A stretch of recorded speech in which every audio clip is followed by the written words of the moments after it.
السلام عليكم. يا رب تكونوا بخير. في الفيديو هعمل معاكم فطاير قطنية زي ما انتوا شايفين، جميلة جدا جدا جدا وهشة وطرية وبتقطن في البق، بجد طعمها تحفة وكمان اقتصادية ومش مكلفة وبمكونات موجودة في البيت وبخطوات بسيطة وسهلة هنشوفها مع بعض في الفيديو. بس قبل ما ابدا معاكم الفيديو ما تنسنيش في اللايك والشير والسبسكرايب وتفعيل زر الجرس عشان يوصلك مني كل جديد باذن الله.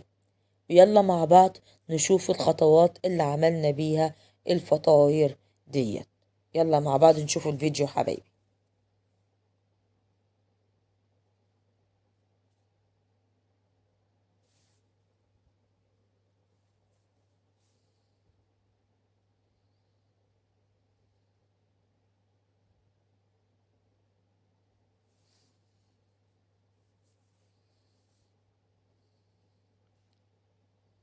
معايا بيضتين هنزل عليهم بالفانيليا،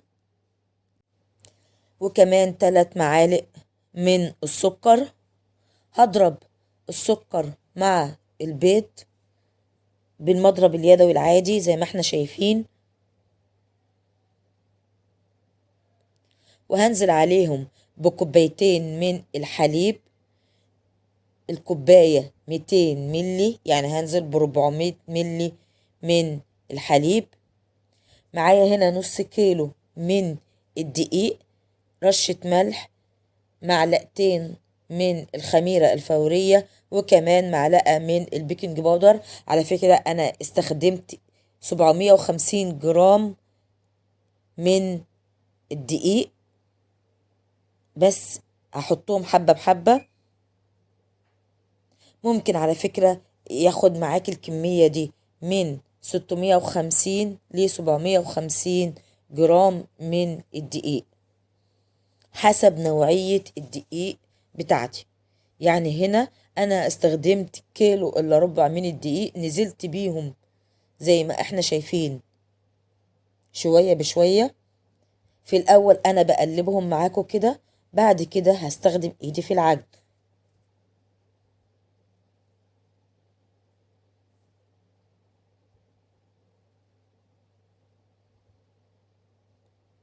الكمية دي أخدت معايا بالظبط زي ما قلت لكم كيلو إلا ربع من الدقيق.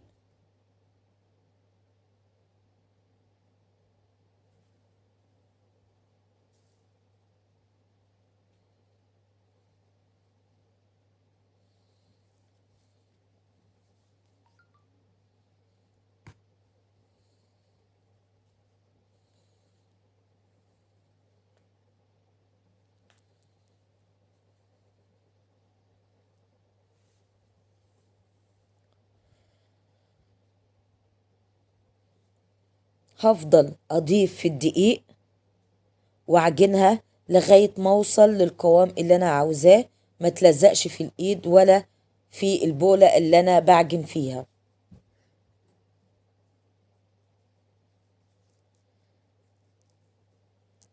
لسه محتاجة معايا دقيق، فبضيف لغاية ما اوصل للقوام اللي انا عاوزاه. زي ما قلت لكم هي اخدت معايا كيلو الا ربع بالظبط لغاية ما وصلت للقوام ان انا لازم اعجنه كويس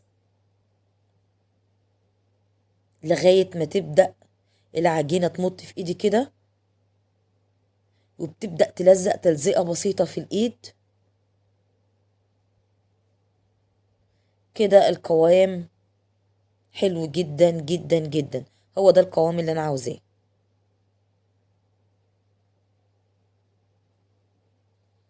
البولة بتاعتي هنزل فيها بنقطة بس من الزيت عشان بس العجينة ما تلزقش فيها، وابدأ اوزعها في البولة،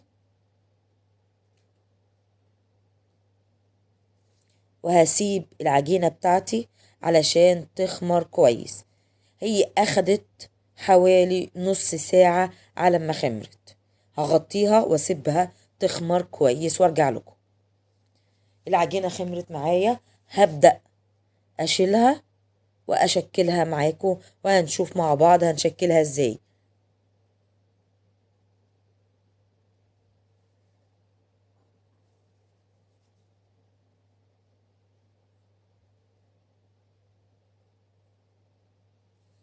هبدأ أشكلها بالصورة اللي انتوا شايفينها، هشكل الكمية كلها بنفس الطريقة.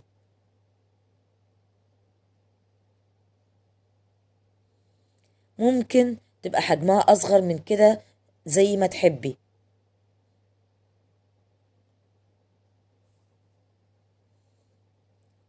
هي هنشوف مع بعض هنشكلها ازاي، وزي ما قلتلك انتوا ممكن تخلي حجمها نص الكمية دي او نص الحجم دوت زي ما انتي عاوزة.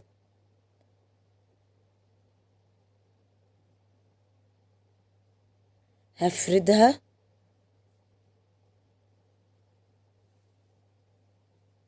هخلي سمكها حوالي نص سنتي او اقل.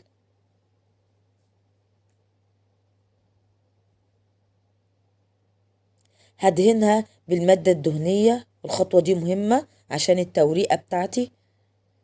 المادة الدهنية هنا أنا مستعملة الزبدة البقري، معلقتين من الزبدة البقري، مش هتاخد كمية كبيرة، يا دوبك تدهني وشها، ما بتاخدش معاكي كمية كبيرة من الزبدة أو من المادة الدهنية اللي انت بتستعمليها. هبدأ ان انا افردها بالصورة اللي انتوا شايفينها،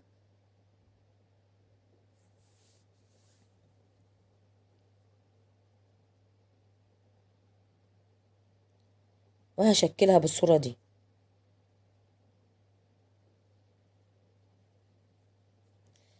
الطريقة بسيطة وسهلة والنتيجة ممتازة. زي ما قلتلك انت ممكن تخلي حجمها نص الحجم دوت حسب ما انت تحبي، حجمها ده حاجة ترجعلك. هدهنها بالحليب، انت ممكن تستخدمي بيضة مع شوية حليب، بس انا بحب ان انا استخدمش البيض في الدهن في الاخر بصراحة. هدهن وشها بالحليب وادخلها الفرن. طبعا الفرن دلوقتي والع، لازم يكون سخن. انا استخدمت الفرن على درجة حرارة 200، واول ما خرج دهنت وشه زي ما انتوا شايفين بالمربى. نوع المربى زي ما انت عاوزة، ممكن مربى تين، مربى مشمش، مربى فراولة، زي ما تحبي.